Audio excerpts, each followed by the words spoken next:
Shana Tova. We'll wait for my mic to go on. Yeah, there we go. Hi, everyone. Shana Tova, what a beautiful day to be with all of you. As you walked into our beautiful tent, you were invited to take not only a machzor, which you can now close, and also a supplemental packet of text. And that will be the subject of our study this morning. It is a lovely custom here at WRT that clergy does not preach on the second day of Rosh Hashanah, but rather we have the opportunity not just to teach, but to learn as a community. And Rabbi Jacobs, with whom I shared a rabbinate here at WRT for the first 8 years I was at the congregation, always said, you know, the Jews who come on the second day of Rosh Hashanah, they're the ones who really take this seriously. So you want to reward them with text that's really hard so that they can feel good about doing the real thing. So we're going to go straight into the deep end of the pool this morning and study texts by the Slonim Rebbes. So I just want to give you a little bit of context, so you don't really need to look at this, which I recognize even just the size of the font and the amount of Hebrew might intimidate. So it's my job to make this approachable, even though it is the deep water of the Jewish tradition. In the fall of 2019, I was accepted into the clergy leadership program of the Institute for Jewish Spirituality. It's a wonderful organization. It's headquartered in New York City that works not exclusively with clergy. In fact, predominantly they work with just members of the Jewish community at large to help us deepen our spiritual experience and expression. And they also run a wonderful clergy leadership program. Rabbi Jacobs was in one of the earlier cohorts. Many of my colleagues commended this experience to me and said, if you can do this, you really should. It was scheduled to be 4 in-person retreats, mostly silent, with a lot of prayer and study, meditation, and yoga, spread out over 18 months. So every 6 months, our cohort was scheduled to come together, meditate, pray, learn, practice, and then go back. And every week, we would have dedicated chavruta study with a partner from within the cohort. Our first in-person retreat was out in the LA area in January of 2020. And you can imagine what happened next. We tried to meet in the summer of 2020. That didn't happen. We tried to meet again in January of 2021. That didn't happen. We tried to meet in the summer of 2021. That didn't happen. We decided we would just extend the program. So instead of 18 months, I've been participating with the Institute for Jewish Spirituality for most of the last 30 months. We finally were able to hold another in-person retreat this past summer in Reisterstown, Maryland, which is outside of Baltimore. And on the second day of our retreat, an electrical storm hit the property and we were without power for the entire week. So we really do believe that we were either cursed or blessed with the opportunity for real spiritual growth through deprivation. I have obtained the permission of the IJS, of the Institute for Jewish Spirituality, for sharing a text that was brought to our group at our last retreat this past summer in July. And the minute I saw it, I said, well, I have to share this with our congregation on the second day of Rosh Hashanah. And so I will. A little bit of background. There's some terminology in this text which will be very helpful. So the texts that we're looking at are an extended drash, or an extended textual exploration of a passage from the book of Leviticus about the dedication of the Mishkan and the priests who would minister to the traditional sacrifices and offerings of the Israelite community.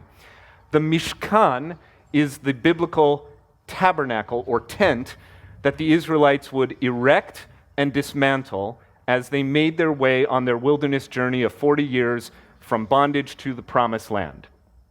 The Mishkan was kind of like an inverse effort in creation. The first 7 days, which we just read about on this beautiful Rosh Hashanah morning, are God's creation of the world, a place for humanity to dwell and to be compassionate and faithful stewards of all of creation.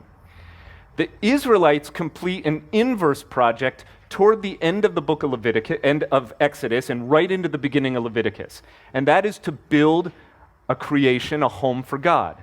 So in the first 7 days, God builds a home for us, and then we return the favor. The end of Exodus and the beginning of Leviticus, we build a home for God. And in a direct parallelism, the dedication of the tabernacle, once it is complete, the word dedication, by the way, a familiar one to us, Chanukah Tabayit. What the Maccabees did when they took the temple back from those who had defiled it, they performed a Chanukah. They dedicated. So the dedication ceremony for the Mishkan, and if you want to know what a Mishkan looks like, just look around, right? Temporary dwelling, took 7 days. It is in a direct parallel with the original creation, 7 and 7. 7 being the number that the Jewish tradition uses to mean something new has been created or something has been completed. Anytime you have a 7 in Jewish tradition, it's always about creation or completion. The Kabbalistic tradition, the mystical tradition, takes this entire architectural phenomenon and turns it into a spiritual phenomenon. What the Torah describes as architecture, the Kabbalistic tradition describes as a kind of inner architecture, the architecture of our inner lives, our spiritual lives. All of this is going to be very helpful because the text, as I warned you, is a little bit thorny.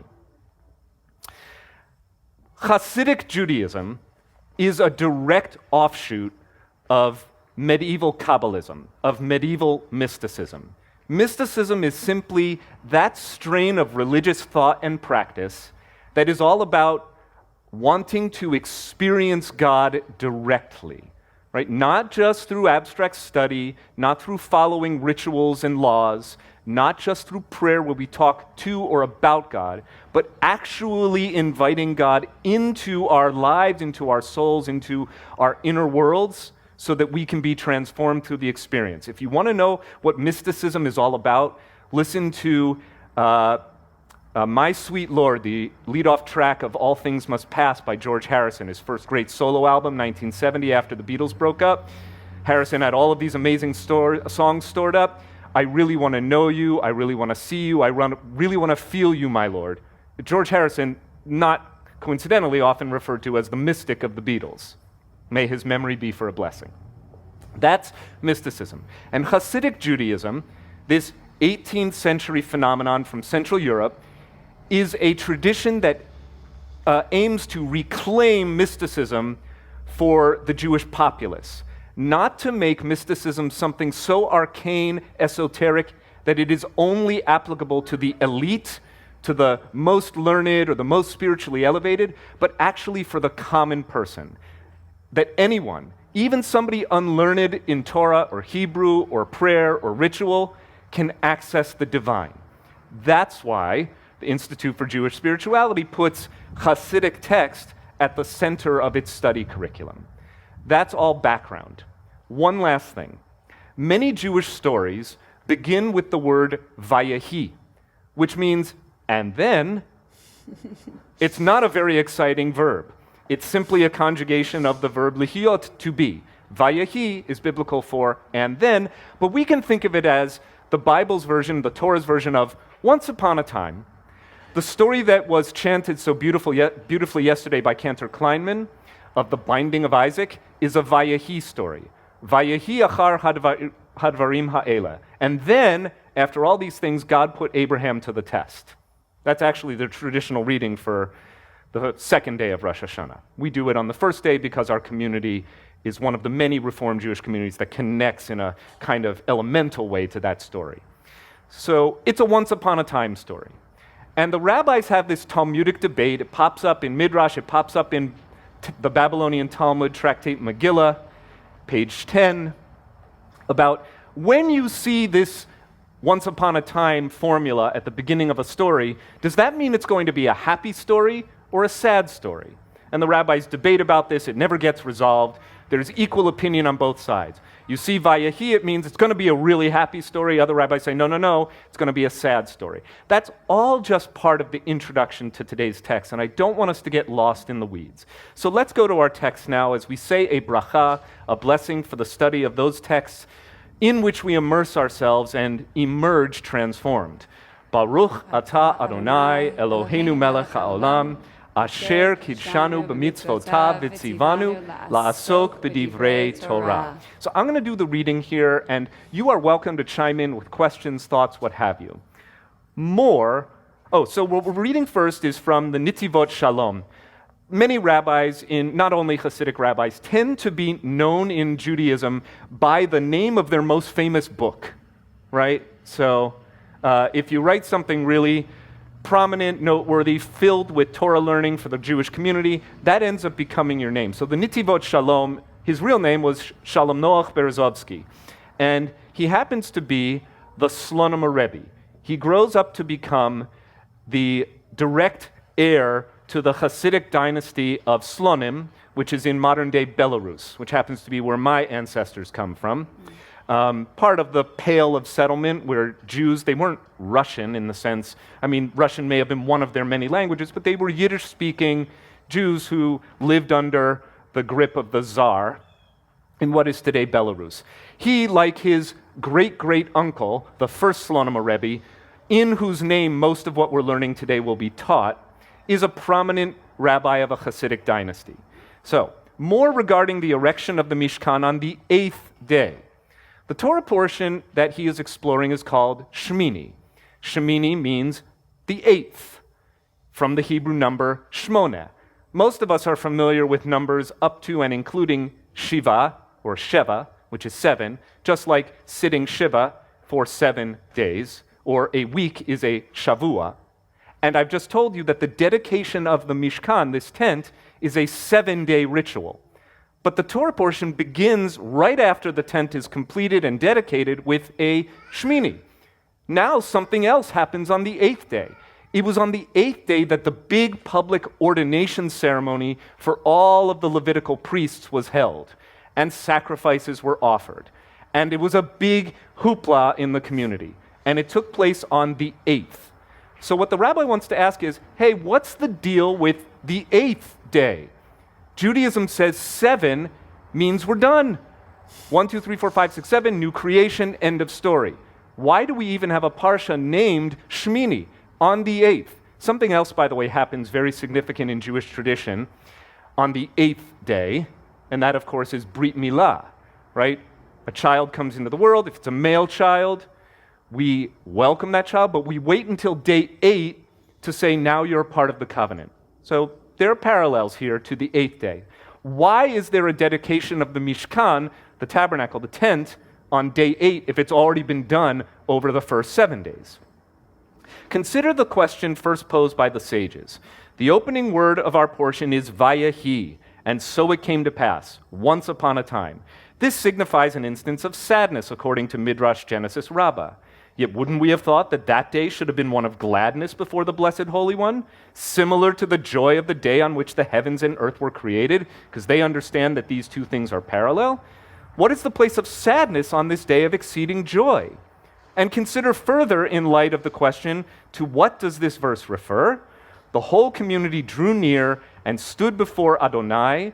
Moses said, this is what Adonai has commanded that you do, that the presence of Adonai may appear to you, which is from this passage. What specifically did God command to be done? So just translating here, or making this hard passage simple. 1, is this 8th day business happy or sad? Because we have this tradition that any passage that begins with once upon a time could go either way. What we're going to learn, by the way, just not to bury the lead, but to spoil the ending, spoiler alert, it's going to be both. The dedication of the Mishkan is an occasion for both gladness and sadness. And why will reveal itself as we proceed. And the other one is, the reason we build it is in that bold-faced verse. This is what God commanded that you do so that the presence of God may appear to you. We don't just build this tent so that we can come inside and have a nice morning together. We build the tent so that God will actually dwell right here in the terrestrial realm, in the flesh and blood realm of human affairs, right? In the beginning, God created the heavens and the earth. God made a home for humanity. That's the capstone of creation. At the end of Exodus, the beginning of Leviticus, humanity makes a home for God so that God, who is transcendent, meaning above and beyond, will become imminent. Imminent with an A in the middle, not an I. Imminent with an I in the middle means it's about to happen soon. The rainstorm is imminent. Immanent with an A means near, close.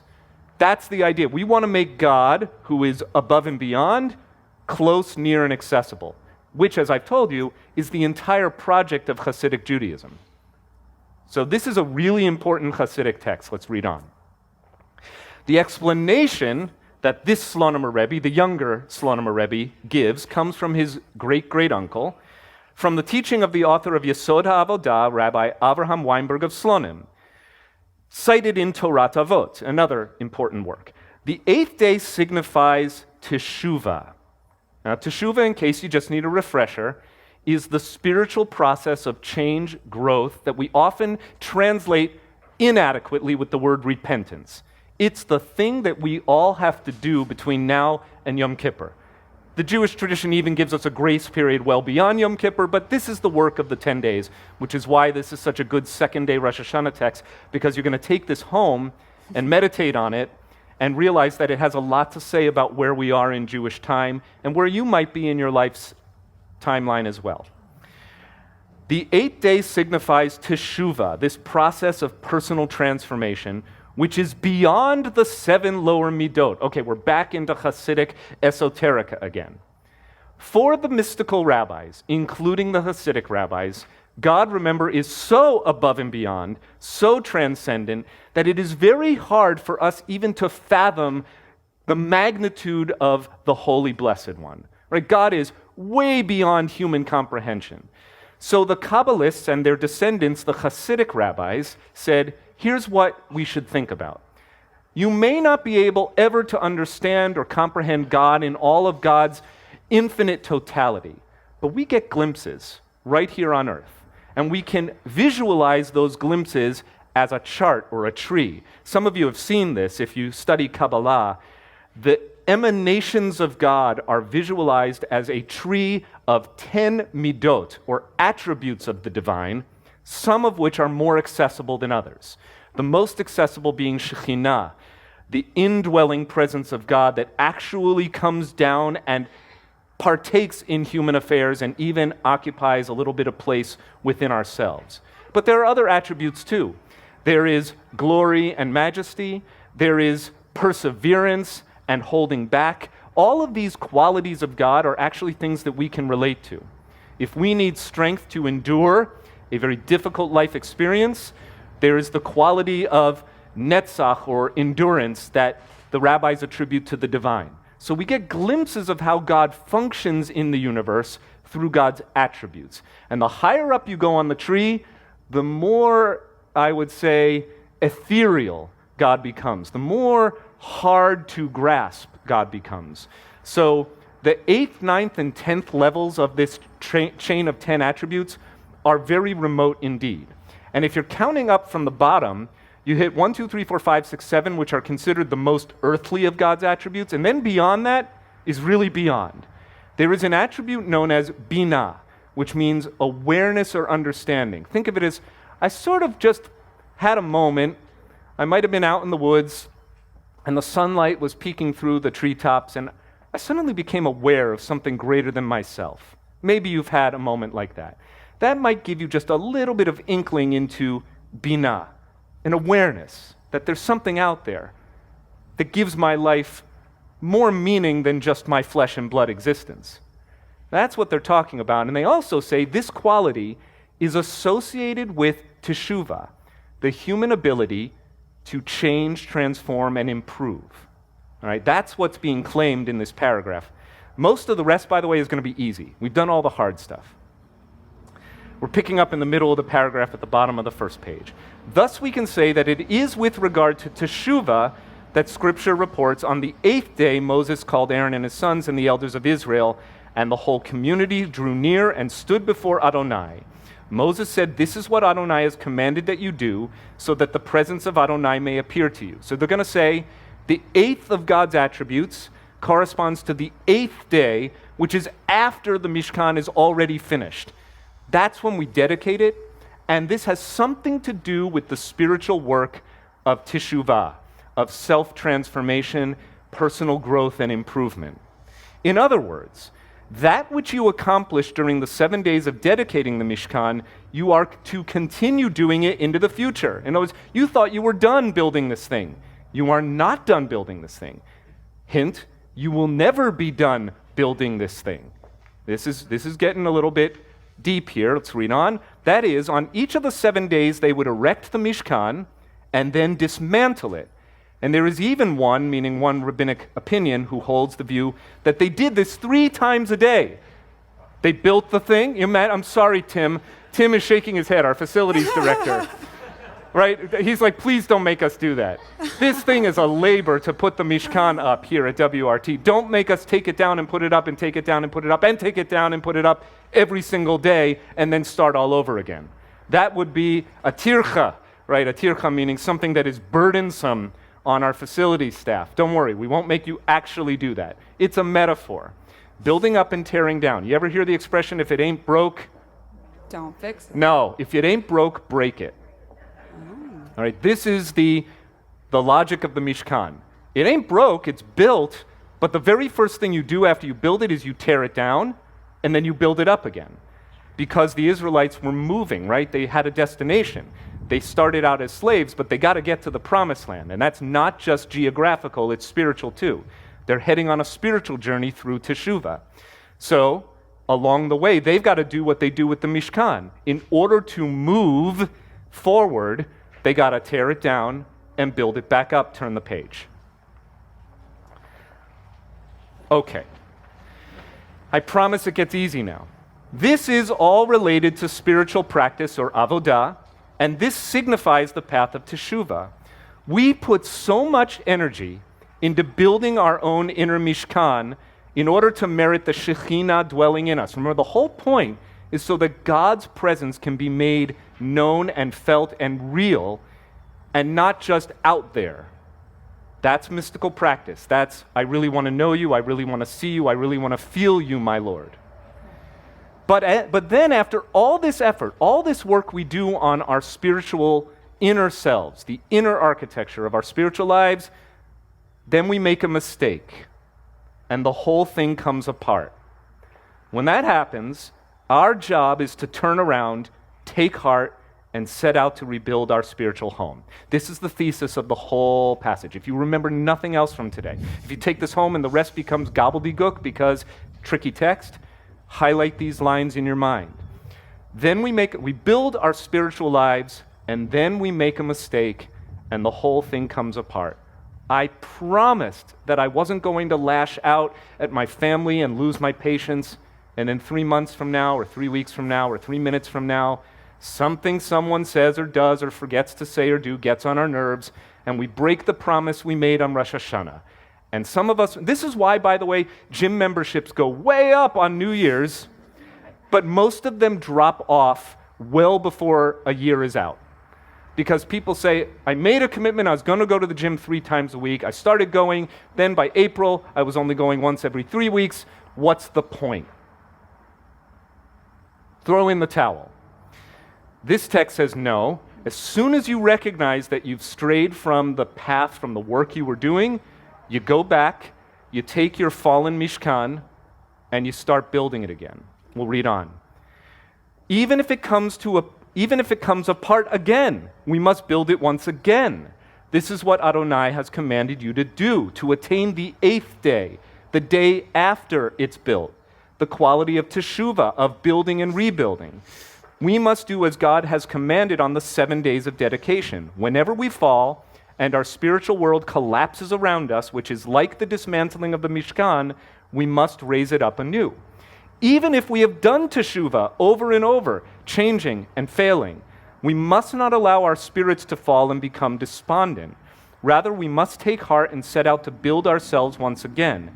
And in this manner, the presence of Adonai will appear to you. You will merit having the Shekhinah dwell in you. In other words, you want to know how God shows up in your life?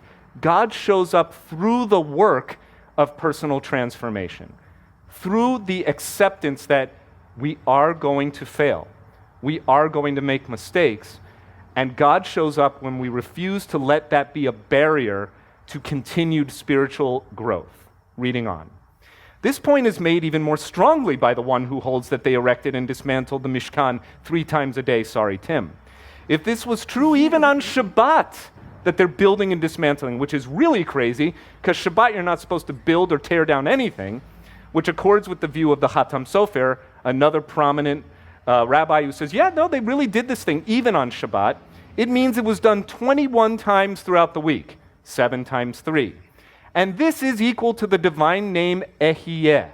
One of the ways in which God reveals the divine presence to Moses is by saying, Ehyeh asher Ehyeh. Sometimes translated, I am that I am, more like, I am becoming what I shall be. One of the names for God is, I will be. I am in the process of becoming. Lo and behold, you take those 4 letters, Aleph, He, Yud, He, Ehyeh, which means I am becoming. It adds up to the number 21. How do we do that? Well, every Hebrew letter has a numerical equivalent. This is called gematria. It's rabbinic math. It's not good math, but it's good rabbinics. I am in the process of becoming. That is God's nature. God is not the Maimonidean view of the fixed, ever-unchanging deity. God is actually the process of becoming that we can access and undergo personal transformation. It's a radical view of how we understand what divinity means and how we speak to and about God. And so it says, this signifies teshuvah. We take upon ourselves in each moment that from now on I will be different. I will be should be bold-faced.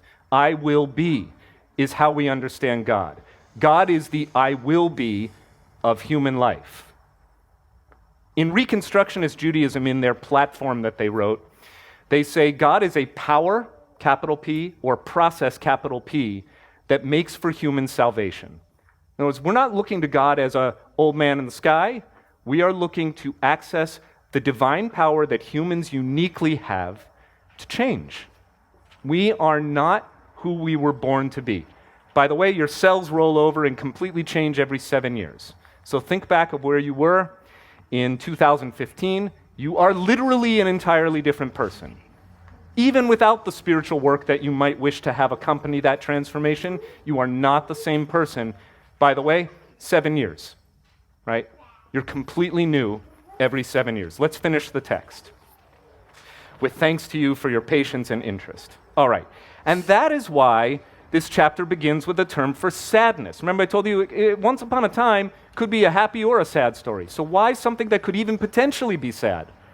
The foundation of teshuvah is recognition of where we've gone wrong, feeling the depth of that blemish. If you're not feeling the twinge, the pain, the regret, the remorse, then you can't do the teshuvah. You also aren't supposed to wallow in that feeling and be paralyzed by it. The idea of teshuvah is not, as I said in my remarks yesterday, self-flagellation. That is not a Judaism that is encouraged in this kind of practice. Rather, you start with the twinge, the pain, the sad point, and you use that as the catalyst for teshuvah. The sense that our lives no longer deserve the term true life after our error is the foundation on which the world of teshuvah is built. In other words, the recognition that, wait a minute, this isn't the kind of life I want. I know I'm capable of more, of better, of different. That's where we begin, and that's the sad part. This is indicated in the term vayehi, another conjugation of to be, which signifies sadness. The way to teshuvah is, turning the page, through the sadness and pain of failure. The Mishkan itself was erected from the energy of regret, which, by the way, will be the subject of my Yizkor talk late afternoon on Yom Kippur, so come back. Regret. The regret is for the sin of the golden calf. In our portion, Moses has to instruct Aaron, architect of the golden calf, directly to present his offering of a bullock. In this passage, remember I told you the dedication ceremony was about offering sacrifices? Well, he says, hey, Aaron, here's a nice bull for you to offer, wink, wink. Like, I know what you did. Remember the golden calf? That's going to be your offering now.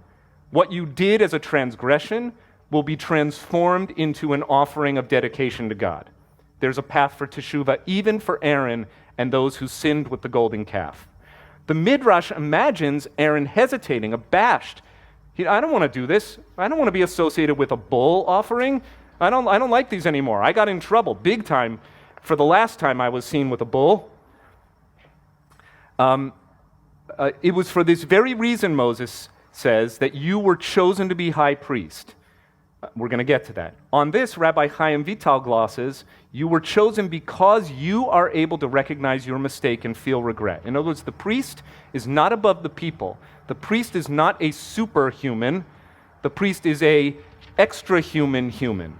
Priestly leadership in this case is about the ability to model for the community. I was building my Mishkan. I made a mistake. I feel terrible regret. Now it's time to rebuild.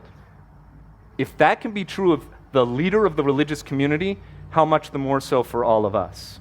In this sense, the very impulse for the construction of the Mishkan, for the indwelling of the Shekhinah, remember the whole goal is to bring God down, is specifically our inner regret. And this is reflected in the verse from Shir Yichud for Sunday, prayer that's recited every week. I will build an altar from my broken heart. When regret befalls us, we can rely on the fact that God will not despise a contrite and a crushed heart. Spiritual growth begins with brokenness. The last paragraph is your homework for the 10 days of Teshuvah. It adds to this theme and ends on a note of both comfort and challenge. So here we sit this morning, this beautiful morning, in this most beautiful Mishkan, which many people labored long and hard to erect. But I am aware that like all things, even the most beautiful architecture will have to come down. And we'll actually make an effort to dismantle this tent not too many weeks from now, until the weather stops us from gathering here regularly. It is significant in this place of all places that we might both take heed and take heart. The ways in which the Mishkan is not just a nice place for a community to come together, it's a metaphor for the work that I invite us all to do in this bright, beautiful, and promising new year. Shana Tova. Shana Tova.